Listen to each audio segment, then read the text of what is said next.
Good evening and welcome to Q&A. I'm Tony Jones, here to answer your questions tonight.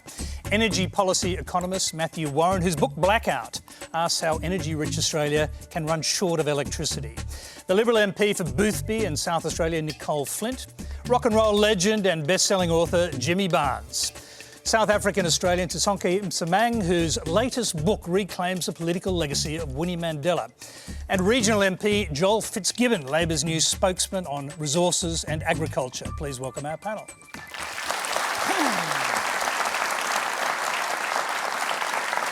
Thank you very much. Now, Q&A is live in Eastern Australia on ABC TV, iView and News Radio. Later tonight, Troy Cassar-Daley will join Jimmy Barnes to sing Shutting Down Our Town, an anthem to the shutdown of the Holden plant in Elizabeth, South Australia, where Jimmy grew up. There are plenty of questions before that. Let's go to the first of them. It's from Pearson Lynch. In the 2016 US presidential election, Hilary Clinton called Trump voters deplorables.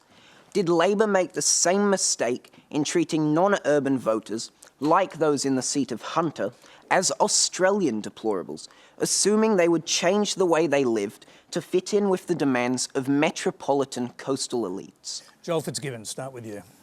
Tony, I ran into Pearson and his friend walking over here this evening. We had a very intelligent conversation and I did my best to draw the question out of them, but I had no success, so there's no forewarning. I think the answer is yes, Pearson, an absolute yes. We were punished at the election for many of the things we promised to do, but also for many things we were never going to do. But when you open yourself up for a scare campaign, that's exactly what you should expect, and we certainly were subject to one. But that's not meant as an excuse. We were far too complex for the electorate. We were promising too much change at a time when people are feeling insecure in a global world where there is already so much change, and what we needed to offer them was a greater sense of security. I think more than anything this election was about security, mainly financial security. People remain very aspirational. The coal miners in my electorate are on pretty good money, you know, around $160,000 a year. They've worked hard, they've saved hard. Many of them have made an investment in a negatively geared property, for example. And when we declared that we were going to, if you like, take from the rich to give to the poor, we forgot to define who the rich are. And many of my coal miners were entitled to think, well, maybe that they are talking about me. And Did they have the sense, Joel, too, that Labor's ideas, policies were too progressive and came from a place outside of their personal experience? I think so, Tony. And look, Adani became very emblematic for the electorate. They saw our response to Adani and our equivocation on Adani, and they listened to the government's position, and they just decided that the government was for coal mining and we were against coal mining. And in my electorate, my political opponents, good on them, exploited that with suggestions that we were actually going to close down the coal mining industry by 2030. But that, again, that's the sort of response you should expect from your political opponents, and we should never have put ourselves in that position. Just a quick one, because the question was, did Labor treat its voters like Hilary Clinton treated the deplorables? And you said yes to that straight away. No. Do you really think there's a core of truth that Labor completely lost touch with its own base, that is blue-collar workers from the traditional base of Labor? Well, however you might describe it, I would say we did so in error rather than intentionally. We, believed that, the opinion polls were telling us we were going to win the election.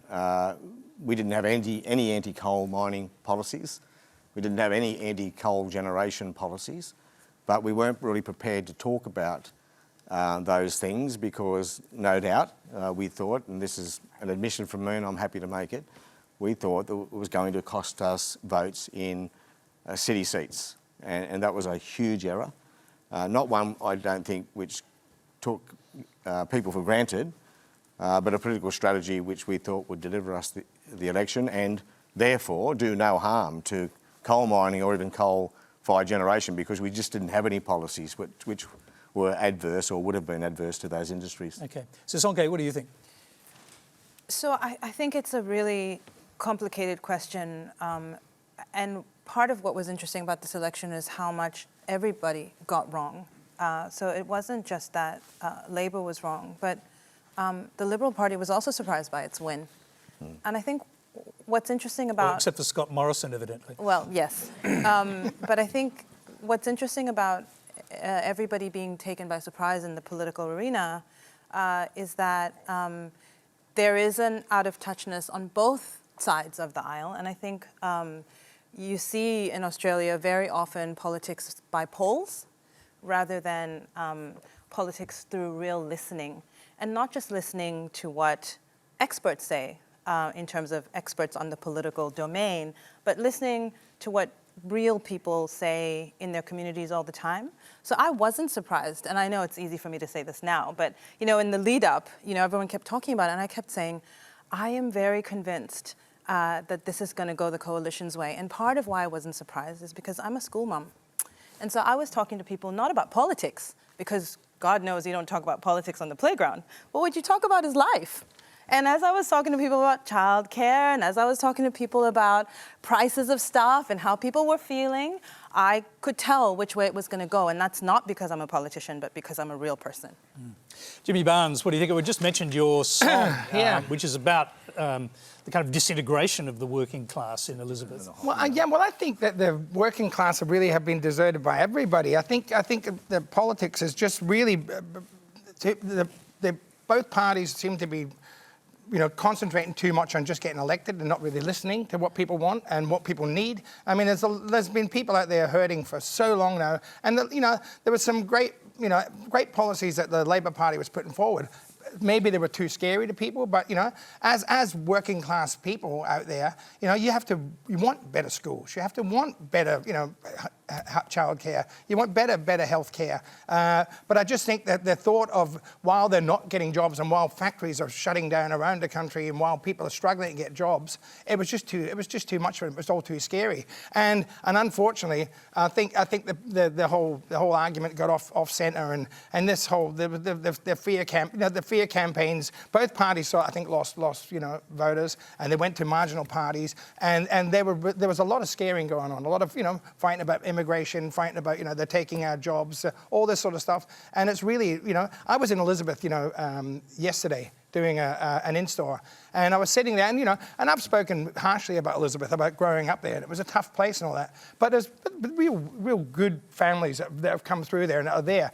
And I was talking, since this shutting down our town has come out, there's people who'd worked in Holden's for 35 years, and they were this was not only just their bread and butter, it's how they measured their own self-worth. It's how they were, the fact that they were working in Holden's, which was an iconic Australian company, it was sort of a connection to the country as well. And and everybody in their wisdom just thought it was good to just let that close down and leave these people stranded there.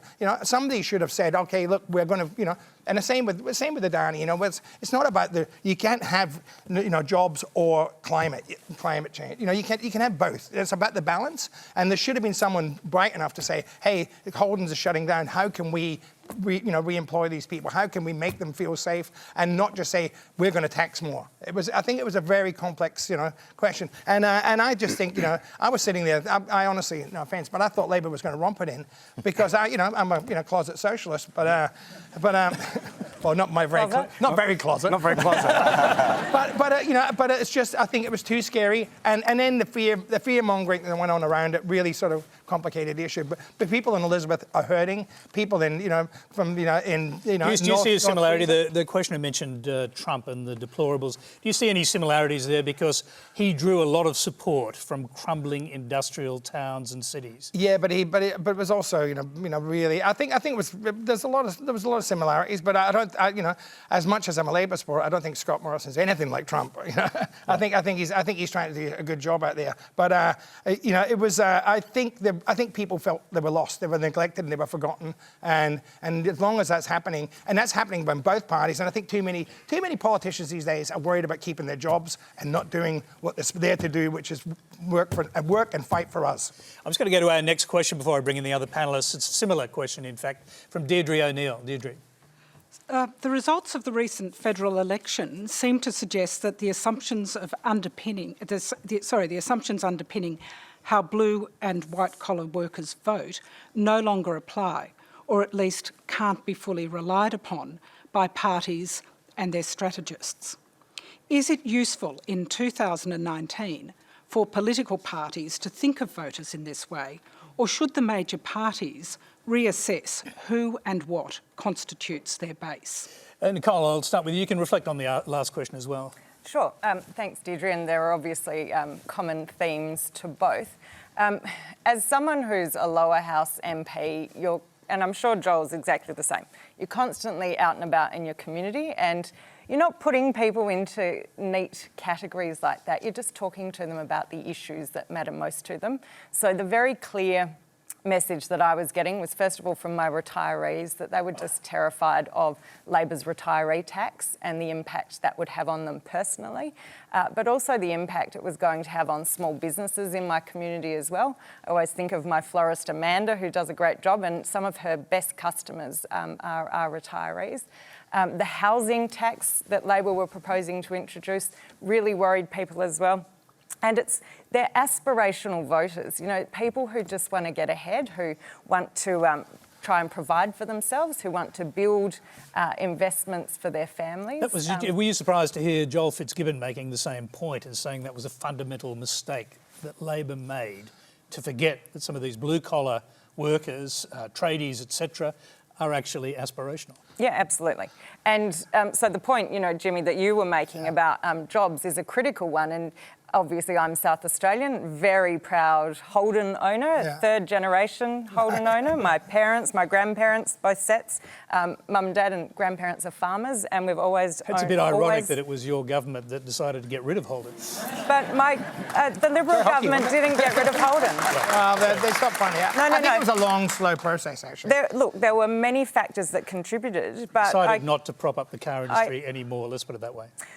The unions and also the Labor Party have a lot to answer for here as well, because when you have a situation that is unsustainable, where your product is not enough in demand, where you're paying people very well, as we should, but you've got to balance that with how the company is going. So, as I say, and as I said in Parliament on this very issue when Holden closed, which was a terribly sad day for South Australia and for all of those workers. Yeah, very sad for the people who work there. The best wages and conditions are worth nothing if you don't have a job.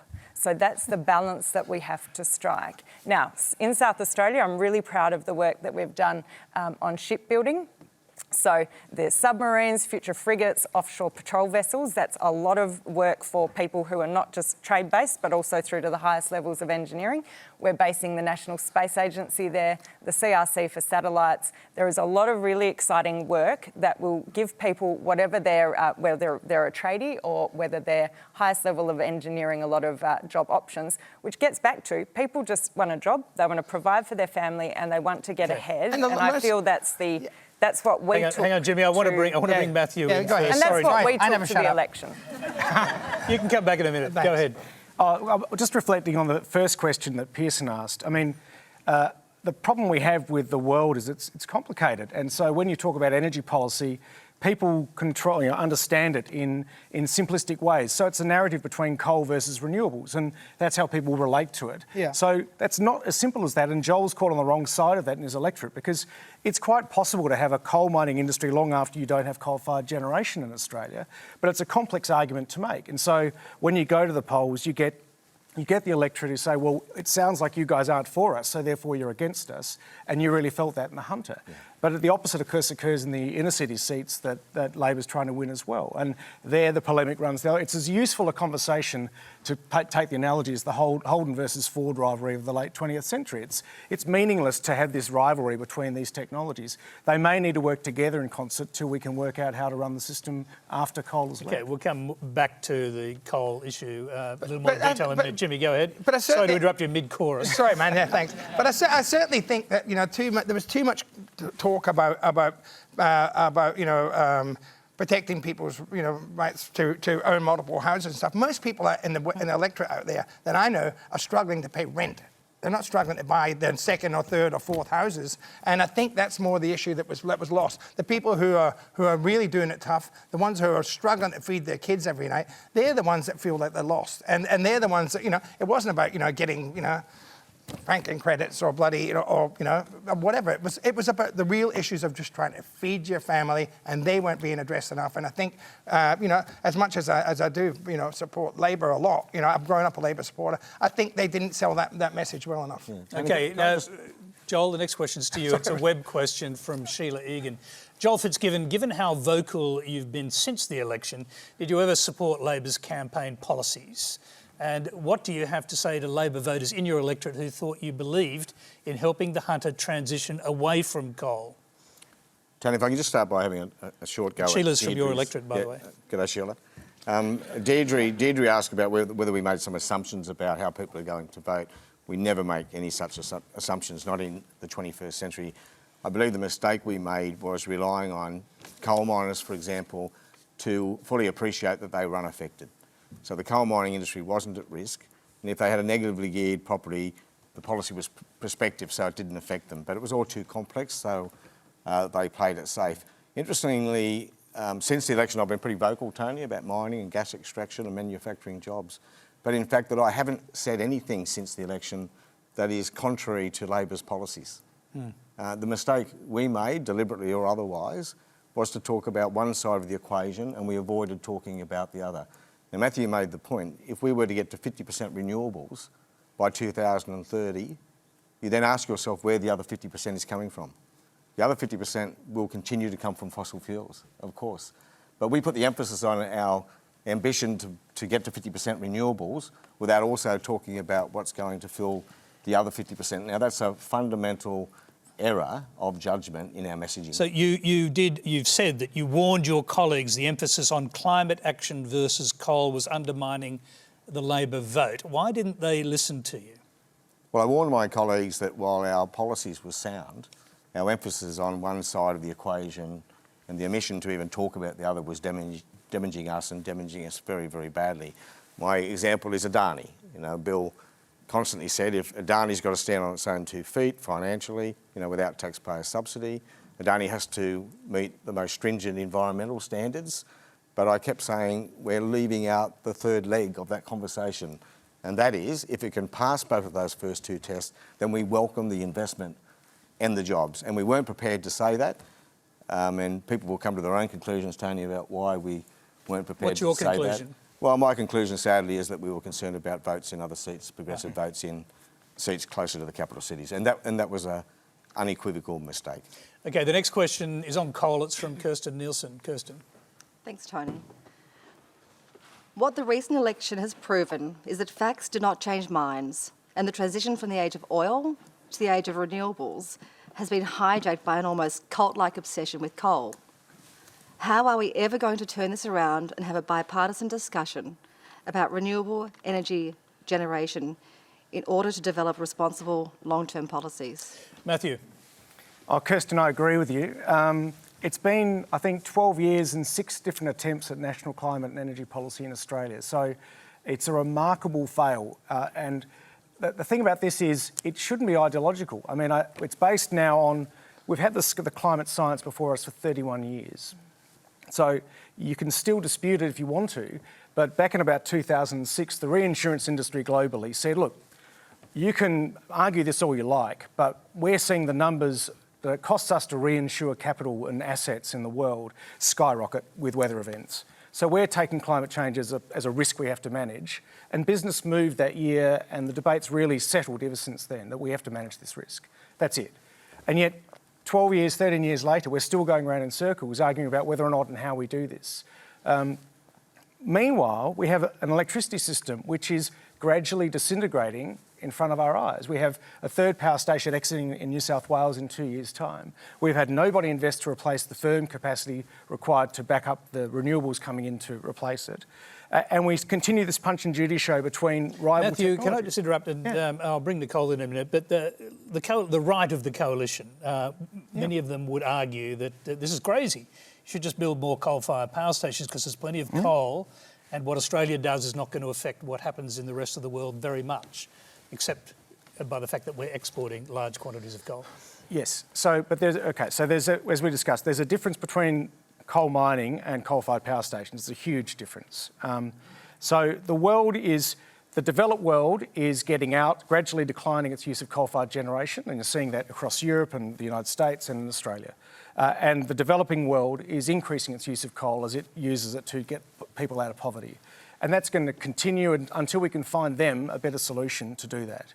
So that's really the challenge we have. That's why we've got Adani, isn't it? Because that's a giant Indian coal corporation. It's a giant, sending huge amounts of coal back to India. And the frustration of Adani is there's $7 billion tonnes worth of coal that's mined every year. Whether Adani proceeds or not makes no difference to the global supply-demand balance of coal.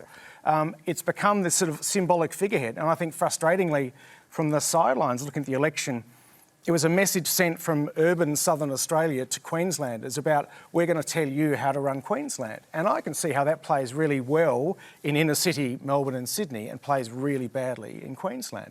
And the polls reflected that. Nicolle, Jimmy. Go ahead. I'm here, there, go again. Go ahead. Yeah, sure. Thanks, Kristen.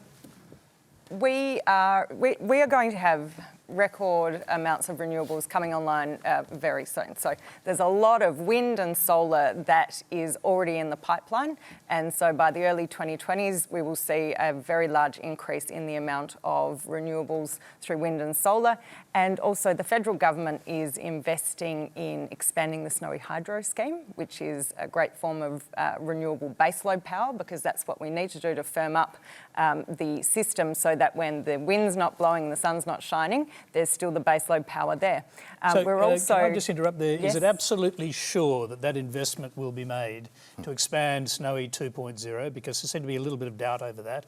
And then the connection with the Tasmanian hydro and the mainland. Are those things definitely going to happen? To the best of my knowledge, yeah, absolutely. And we're also underwriting a lot of new pumped hydro projects. So my home state of South Australia has 2 pumped hydro projects that we're supporting as well. So there are some really good things happening in the renewable space, and there's a lot happening in the renewable space. But at the same time, we do have a lot of coal-fired power stations, a lot of coal mining as well, that will continue to be part of the mix, as will gas. I think that, sorry to interrupt. I think I think that it's one thing sort of us in the first world sort of saying we can change our to renewables and do all that, but that if we're selling old technology and if we're digging up coal here and burning it somewhere else, it's still going to leave the planet at ends for our children. And the point is, rather than just we don't want to take people's jobs. I don't want to take people's jobs away. There's got to be a balance. But I think that the push towards renewable and to stop fossil fuels worldwide has to be moved quicker because we haven't got that much time. And I think I've heard that in the election that we can only do so much. We're only such a small country compared to the others. But if we lead by example, if we do our bit for the world, then we have a leg to stand on, and we're actually leading people as opposed to just this is what we're doing here, buy our coal. Now, Jimmy, how do you reckon that argument would go in northern Queensland?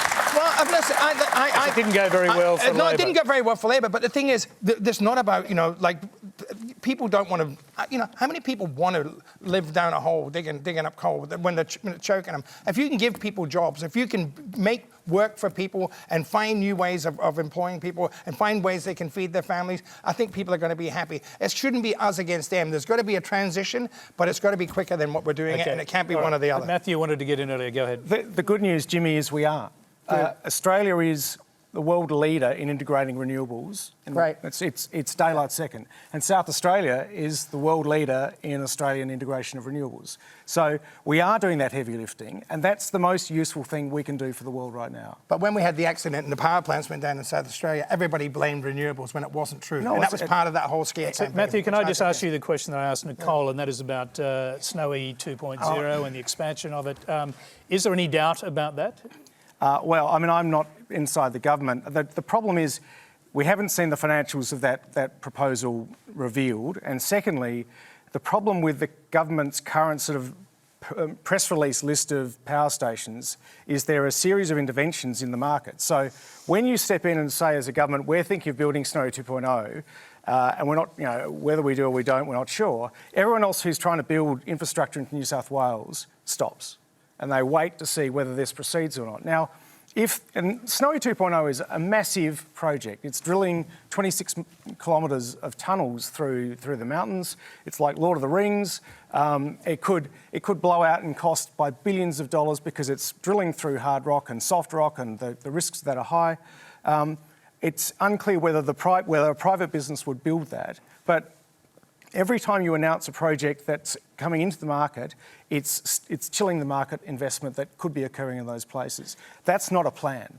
Okay. That's a series of announcements, and until we actually have a clear plan so that everybody can say, right, we know that the emissions target we have to meet, we know the reliability standards we have to make, and then everyone can go for it. Okay, Joel? Can I just very quickly say there's one unavoidable fact here that we all need to face up to, and that is the fact that climate change is real, and it's having a significantly adverse impact on Australia and the rest of the world. And each year, for the last 4 years, year on year, our carbon emissions have increased. Our carbon emissions have increased. Now, I hope at some point tonight we'll start talking more about the government rather than the opposition, which was another mistake we made. Well, I imagine you're about to say campaign. that the government missed their deadline for releasing the latest news on the emissions targets. Absolutely. But they only just were elected back into government very a short time ago. You've got to give them a bit of leeway, don't you? Very deliberately, but the crisis in our energy sector in this country is all about investment uncertainty. And these climate wars we've been having for the last 10 or more years now has driven that investor uncertainty. And it's about time someone in the Conservative side of politics took some responsibility for the vandalisation, if you like, of our many attempts to reach a settlement on a carbon constraint. We need to do this. We need to do it soon. We've lost 10 or more years and we need to get on with it. Okay, well, I have to go back to Nicolle to respond to that. Go ahead.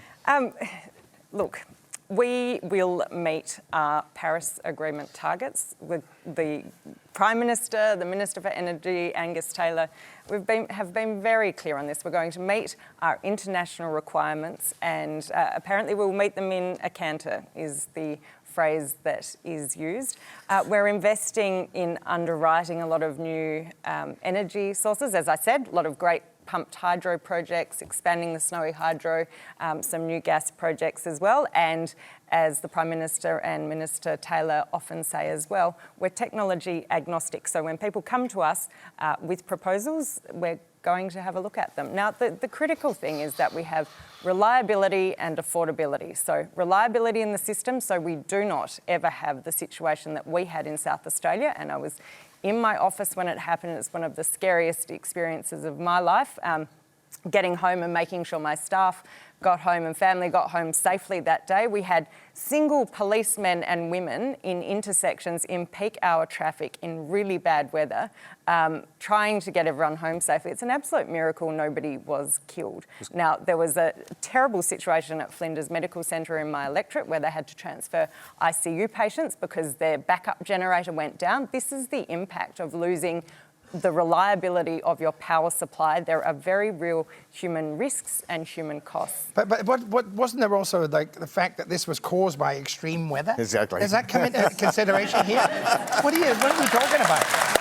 I don't understand this argument at all. And, But Jimmy, to be fair, we have extreme weather around Australia. You know, we have cyclones, we have all sorts of weather events, worse. and entire states' power supplies do not go down. Well, You've got to work it out, mate. When it's not the weather's fault, it's the Labor Party's fault. Always. Okay. All right. Jimmy, you're turning this, and good on you, you're turning this into like a great sort of dinner party. Yeah, but it's also like it's like me saying, oh, I'm just going to make one or two singles because, I'll do what I have to do to meet my requirements. You do the best job you can. That's what you've got to do. I'm going to impose a certain amount of order because we're going to have some more questions. Thank you very much. Next question comes from Tom Kelly. My question is for Nicolle Flint. Lobby group GetUp have named you Australia's most backward politician and blamed you, among other Conservatives, for standing in the way of meaningful action on climate policy and other progressive policy issues. How influential was GetUp in this election, and does it pose a threat to Australia's liberal democracy? Thank you for your question. Obviously, I disagree with their assessment of me and of our policies. I've just outlined how Australia, under the coalition government, will be meeting our Paris Agreement targets. We're investing in a lot of renewables. There are a lot of renewables coming online that we're not even investing in, that are just because there's been so much progress made in that area. There's a lot of new wind and solar that will come online in the early 2020s. And I'm really proud of a lot of the policies of the coalition government, obviously. We took a great plan, a very positive plan to the election, which was focused on supporting Australians to, get a job. We're aiming to create another 1.25 million jobs. Okay, we're not on the campaign trail now. That was a question. That was a question about GetUp. Well, it is, but also I'm proud of. It was a question in your favour, I might add. So Sure. you might want to answer it. Sure. Okay. Well, I was getting to the point of saying I'm proud of some really important policy initiatives that I have worked hard on, and I'm still quite stunned that I was able to achieve in my first term. So particularly the issues of endometriosis and stillbirth, which are terrible health issues that affect women and families. So I completely disagree with their characterisation. What really disappointed me was, it's Australia, right? So freedom of speech, we support people having different views, and I welcome debate and things, but GetUp and their behaviour, it's quite aggressive, I suppose. It was a long and sustained campaign and attack. It was print material, it was online social media advertising. They apparently made a lot of phone calls into my electorate, people who weren't from my electorate, making phone calls to tell my community what they should do and think. And I really strongly feel that they enabled and encouraged a level of anger and aggression I hope that we never see again. I thought the Liberal Party did the same thing with immigration. I watched every night and watched Peter Dutton not know the difference between a refugee and a terrorist, And I just think, I think the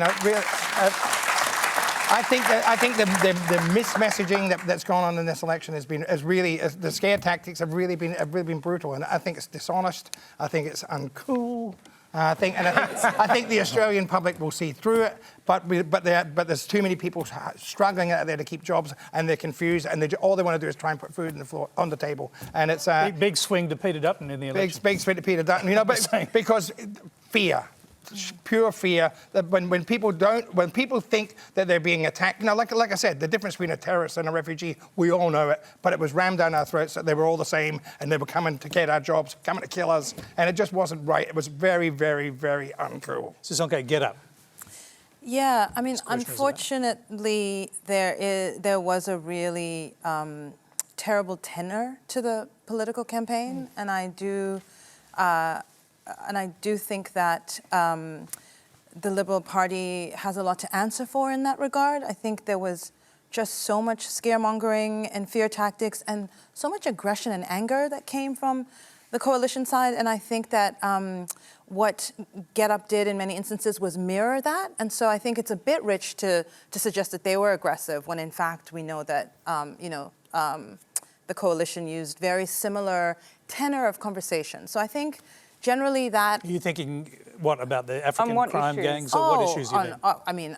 Mention the name Peter Dutton, and given that he's your politician, I don't even think we need to ask that question, right? I mean, it's very clear what we're talking about when it comes to that. Immigration, absolutely, but everything, even the climate change discussion initially, right? There was a point in the campaign where things shifted, but until a certain point, there was a lot of...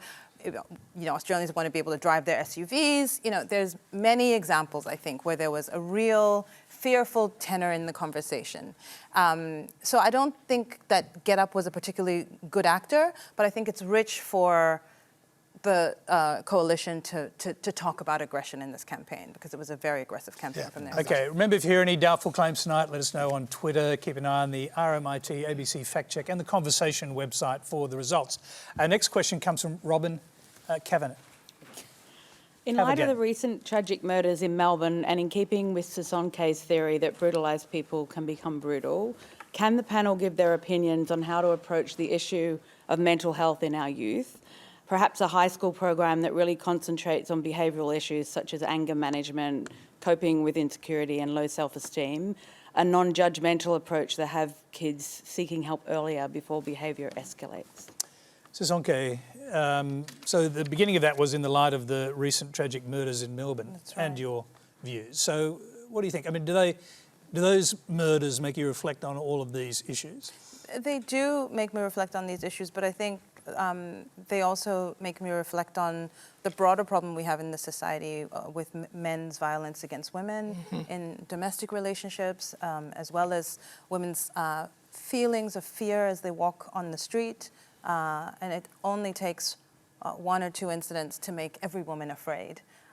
So this notion that just because it's a few crimes doesn't mean that all women should be fearful, I think is unfair, because when you're a woman and you feel that, particularly when we have stranger murders, right, then you feel that it's out of your control. So I think there's something to be said for policing and crime. There's a lot to be said for mental health, but I think there's a lot more to be said for a broader national conversation about how we raise our boys, what we do to allow them to have more vulnerable conversations, a whole range of things that have to do with masculinity and making boys grow up in a way that doesn't allow their aggression to take control of their lives. I mean, we should reflect too that we won't go into the details because it's sub judice, but the most recent of these horrific murders of a young woman involved complex issues around homelessness, around mental illness and drug abuse. And so lack of, these are, I mean, it's quite sort of complex, but they do lead to... It's not just masculinity, but I think ultimately it's also about having many people in our society who don't have a safety net. So it's about dealing with wider questions of vulnerability. Yeah, Jimmy, and I've got to say, because I was horrified when I read your first book, Working Class Boy, about some of the incidents that you recounted, because you've seen some pretty shocking incidents, violence against women within your own family. Yeah, it's a very complex problem. It's generational. It's not going to be something that's solved. This is going to have to, teach our children from day one. It's got to be about education in schools. It's got to be support for families, support for women. Women are afraid to leave. How does a young girl, end up sleeping in a paddock by herself when there's not enough, places for homeless people, to be have refuge. There's funding cuts to drug programs, to support groups. It's really very, very complicated. The things I've seen at home, I just don't think it's. And what do they make you think? I mean, just to recount one of those incidents. Oh, it was your brother-in-law, I guess. My sister got married, and my sister got married. The night of the wedding. The most appalling thing happened. And he was just basically was an asshole. But he was a drunk, and he on the night of my sister's wedding he nearly beat her to death, and that was the end of the wedding. He tied her hair around a barbed wire fence and punched the hell out of her. This was. What drives a man to do that? I don't know, but I've seen this sort of behaviour, many nights in our home. With my father, with my mother's friends would constantly be in the house with black eyes and fat lips. I'd see my mum lying on the floor. This is something that that you shouldn't have to see. But and the other side of that coin is that men are also so unsupported and so not dealing with their own emotions that they're killing themselves in droves as well. So if they're not killing women, they're killing men as well. Yeah. And I think this is a real complex, mental health, poverty, all sorts of issues that have to be dealt with at once here. And it's really going to it's going to be generational change. But it's something, this can't go on. There's got to be tougher penalties, There's got to be better support for women. There's got to be, but violence against women, throw the key away as far as I'm concerned. Yeah. Nicolle, what do you think? And I mean, you could make an argument that there's a kind of national emergency around untreated mental illness, around untreated drug addiction, and around homelessness. And certainly the Prime Minister has prioritised mental health, particularly youth mental health. So $500 million, $500 million. We're greatly expanding the Headspace network, which is very well used, and we want to make it more accessible to young people. We're investing a lot in suicide prevention in particular as well. I think it's about $100 million for the suicide prevention program as well. And we're supporting Beyond Blue and other organisations who do such important work helping people and dealing, and also Lifeline as well, so that sort of frontline service delivery. In the domestic violence space, our federal funding is over $300 million, but in particular, it's really important that we've got $60 million going into building new emergency accommodation for women and children, because we know that there is a shortage, and more generally on the homelessness issue, and yes, obviously we've just discussed the very complex issues that lead to someone becoming homeless quite often, but the federal government provides, I think it's $1.7 billion to the states for homelessness and housing, and in addition to that, $4.5 billion a year for rent assistance to assist people to get it will be able to stay in housing as well. Can I just say one thing? I thought I was in the election. I'd seen a lot of these promises coming out, and I just wondered why they haven't been going on for 6 years. You know, well, some of them and have. Instead of tearing money away, some of them have. No, but some of them have. I agree with you. But a lot of these promises came up. Just suddenly at election time. We've got all this money to throw at you, whereas for the 5 years previous, they were pulling it out, and that's what causes problems, and that's why people get disillusioned. Okay, you get to respond to that. Sorry obviously. about that. I want to go to Matthew after that. You know what I mean? Headspace is a long-running program that has been heavily invested in by the coalition government, and I'm really proud that we're expanding it. Homelessness and housing funding is ongoing funding, and I think we're up to the 4th plan for domestic violence protection, prevention, education in relation to women and children in particular, and that again is a long-running program. So these aren't things that have just been created for the purpose of the election. They're all long-running investments. Okay. And I want to hear from Matthew on this, and I'll go to Joel after that. I mean, there's a bewilderment that I think men feel in relating to this, because there's these terrible crimes being committed in the sense of how do we stop them? I've got 2 daughters. Many of these crimes happen near where we live, so it's very personal for us. And I just think that the idea that it's no good trying to patch it after the ex post, trying to provide housing for homelessness is great, but we need to deal with violence and the way that boys are raised and the culture of violence in our society, because it's without fixing it at the root cause of the problem, it's going to continue. And I don't want to coach my daughters into coping with these risks in society. I want them to be removed, and I want to find out how we can do that. Joel.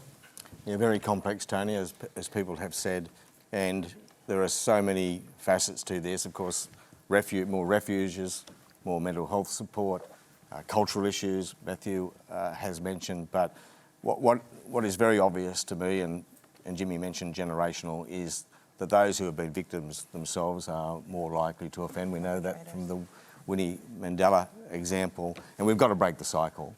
And this is one of the reasons I'm so committed to fully funding our public school system, where still 60% of our children are educated, and we need to get these children at the earliest possible opportunity. We need to properly resource our schools so teachers can identify the problem very, very early and start dealing with the problem very, very early. Okay, thanks for your question, by the way. The next question comes from via Skype, from Jack Atherton in Newtown, New South Wales. Hey, Nicolle, Flint. I grew up in your electorate, and I used to dream of moving away, and then I did. And growing up, I experienced some pretty hectic homophobia, which was entrenched in a lot of the kids and adults in the community growing up. I'm sure I'm not some rare queer kid from Adelaide who contemplated suicide. What are your plans, or anyone who has the better answer for this, but to protect queer kids and encourage us to stay in Adelaide instead of moving interstate? Yeah, so what are your plans to protect queer kids like me, to encourage us to stay in Adelaide instead of moving interstate? I had a transcript of that, so I knew what he was about to ask. So it went a bit wobbly at the end there. Well, I'm very sorry to hear that that was the experience. Adelaide is a fantastic city, and I think we've got a great history of tolerance and welcoming people. Well, there is a bit of a history of throwing gay people off the bridges. River. But certainly we were a place where people came, which is appalling, obviously, Tony. Yes, obviously. Well, you mentioned history, so I thought we should get that one on the table. Sorry, I was getting to say, it was South Australia in our very early days was a place that people came for freedom, like religious freedom, freedom of belief, freedom of expression. And I think, look, if there's one take out for me from the election. It's just I'm going to do everything I can over this term of Parliament to encourage more respect and debate that is not kinder, but more civilised, I suppose. You know, let's all treat one another with more respect. There was so much anger and aggression that we saw coming out through the election, and whether it's social media, whether it was people being particularly aggressive on polling booths, we all need to work together to do better and respect one another, whatever your background is. Let's see if we can go back to Jack. Is he still there? Jack, you Hey. still... Yeah, hi there. So what sort of bullying are you talking about? You're talking about kids and adults involved in bullying you because you were gay. Well, I mean, I guess when you're in school, homophobia is pretty intense with kids. You get teachers as well. But then even local business owners in Boothby that I know of have tried to get people fired for being gay. It's kind of not talking about. I don't know. It's just there. It's my experience. And what do you think should happen?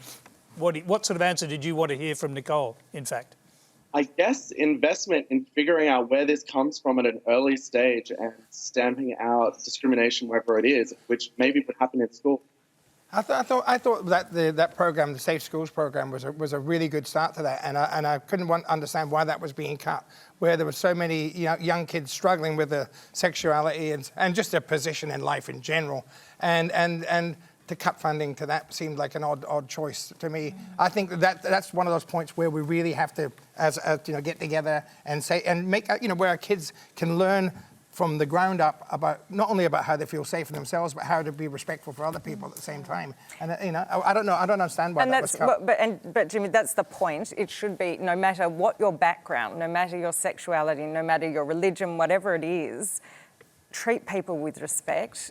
Let's get rid of bullying, and we need to do a lot more work in that area. And but did you think that Safe Schools thing was a good project? I thought it was. I think, as I said, it needs to be across the board. That we need to. Thanks, Jimmy. Let's go around the table and hear what the other... Sisonke, what do you think? And how do you think generally as a country we're going with dealing with issues like this? I'm Team Jimmy tonight. I agree. I think, look, it's obvious that far too many issues that belong in the realm of the social find their way into the political.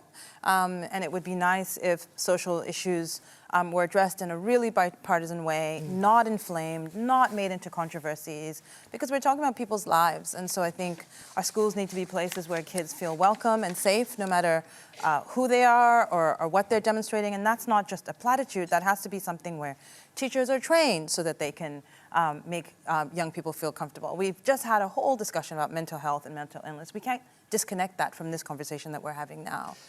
Joel, what do you think? And let me ask you this. I mean, I suppose even talking about this, some people would brand as progressive kind of leftist conversation. What would your aspirational miners think about? Would they join this conversation? Would they understand the point that's being made here? I think you'd be surprised, Tony. Yeah. We've made big strides, including in rural and regional Australia, but we would make far greater advances if we had mature and well-informed parliaments. I mean, having a plebiscite on same-sex marriage didn't help one bit. Really, do we have to elevate such a simple question to a national vote?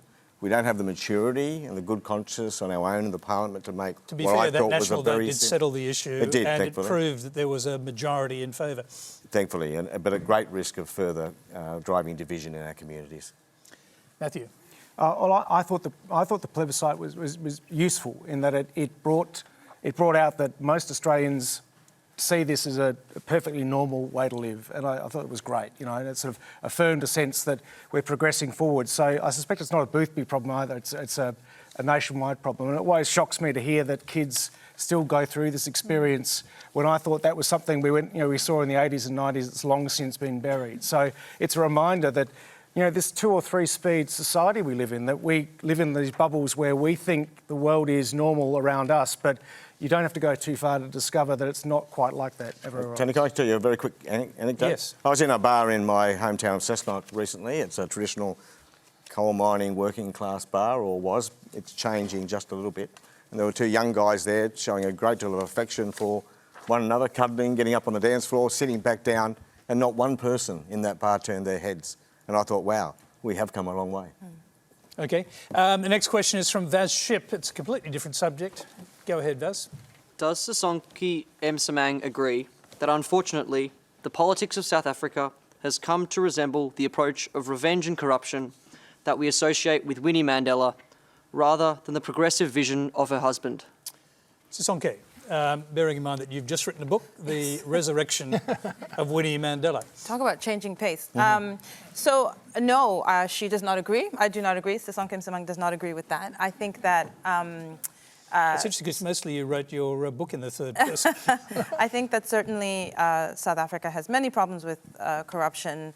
I do not see that South Africa has any problems with revenge. There has been and continues to be a strong commitment to an inclusive, multiracial society. There have been incendiary comments made by fringe groups. And so to cast South Africa in this sort of vengeful mode it would be very much like if someone decided that Fraser Anning represented, the sort of norm and mainstream in Australian society. So I think there are always outliers, but it certainly isn't the case that our society has become vengeful. And what about the comparison between Winnie and Nelson Mandela? Because your book actually doesn't shy away from the fact that Winnie was involved in violence. Yeah. I think comparisons between the two are often pit them against one another in ways that are unhelpful. Winnie Mandela was Nelson Mandela's voice for many years. They loved each other deeply. To define somebody by a particular moment rather than judge them by their whole lives, I think is not becoming of what people deserve when they give so much. What if that particular moment involves kidnapping, murder of one, possibly more than one, young activist boys who were involved in this weird environment around her in Soweto? Yeah. Because, we know Stompy, and then there's the other fellow who disappeared completely, whose body they may have now found, but she's suspected of complicity in both of those murders. Of course, and unfortunately, the 1980s, the time in which all of this happened, were also an incredibly violent time in South Africa, in which many people in the African National Congress, Nelson Mandela's party, were involved in similar acts and were not held accountable or held responsible. So I think what we've got is a particular name that we can latch onto, and I have no problem with accountability. In fact, accountability is very important, but it ought to be applied consistently. Well, it's true. You do set out in detail the case against her, but it's a pretty profound case. The doctor who saw this, injured boy in her house, he's murdered before he can give evidence. The boy himself is murdered. Winnie Mandela previously has endorsed the idea of necklacing, which is the putting of tyres around people's heads, and we're talking about her own people who are accused of being collaborators or spies and killing them by burning their heads. Can someone be forgiven for that kind of violence? So there's so many parts to your question, but I think the important one is the last one. Can somebody be forgiven for that kind of violence? I think if they are operating in an environment in which everyone else in their political party, including their leaders, are endorsing that kind of violence, and they are doing it too, I think if we hold them accountable, we should hold everyone accountable. But secondly, and most importantly, on the story about forgiveness in South Africa, if we can't forgive Winnie Mandela, then I think we ought to answer why we should be able to forgive Frederick de Klerk, who received a Nobel Prize alongside Nelson Mandela, and was, someone who was responsible for, many, many years of managing the apartheid system. So if we can forgive the white guy, I think we can forgive the black woman. Yeah. And just very briefly, do you think she wasn't forgiven because she was a woman? That history has not forgiven her because she was a woman, not a man? I think where this story becomes very interesting and important and relevant in the context of Australia is, of course, the way we understand that women are judged far more harshly for their mistakes than men ever are. So yes, absolutely, that played a role. I think she also happened to be the wife of a man who was pretty remarkable and saintly in his conduct. And so in some ways, you're always going to be the demon to his angel.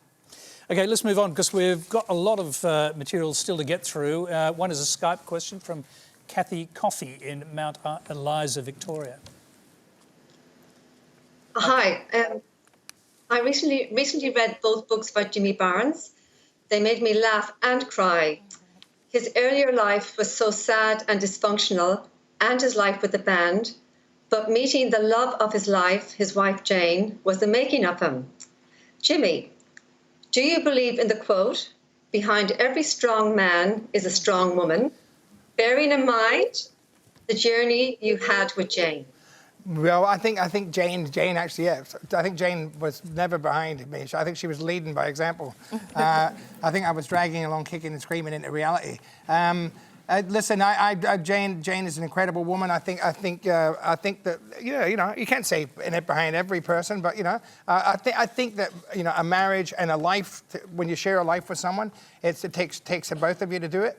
But I'm really, really, really happy that Jane was on my team because Jane's a remarkable girl who helped me through really traumatic life and helped me deal with that life and helped me face it so I could start to deal with it. And really, if it hadn't been for Jane, I probably wouldn't have wanted to face any of this stuff. I probably would have just kept self-medicating and trying not to feel. But Jane's love was so important to me that I had to feel, and that's what made me drag me into the present.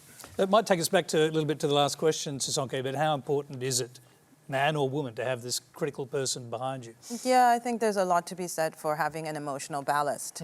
And we are unfortunately living in a time when people are less and less, in touch with people who are able to support them. This is why the conversation about mental health earlier was so important. It is absolutely crucial to have people who are in your corner. Joel, what do you think?